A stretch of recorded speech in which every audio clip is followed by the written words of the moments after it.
Lemon পাই তৈরি করতে গেলে আগে বাটারটাকে কিছুটা গলিয়ে নিতে হবে।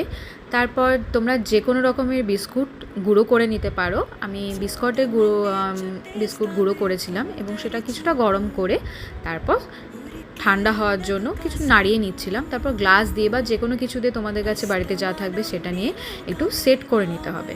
তারপর সেটাকে ফ্রিজে রাখতে হবে। আর লেমন পাই তৈরি করতে গেলে তো লেবু তো লাগবেই। তো 4 থেকে 5টা লেবু রস আমি বার করে নিয়েছিলাম।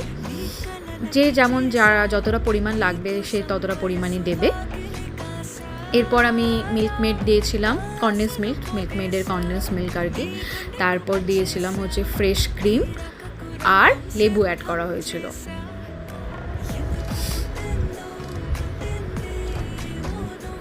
তারপর কিছুটা সেই তিনটে এটা তো মিক্স করে নিতে হবে, খুব ভালো করে মিক্স করে নিতে হবে।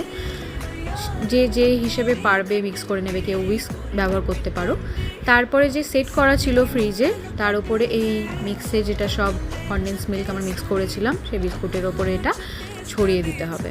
ভালো করে সেট করে নাড়িয়ে তারপর আবার অনেকক্ষণ 1 থেকে 2 ঘন্টা ফ্রিজে রেখে দিতে পারো।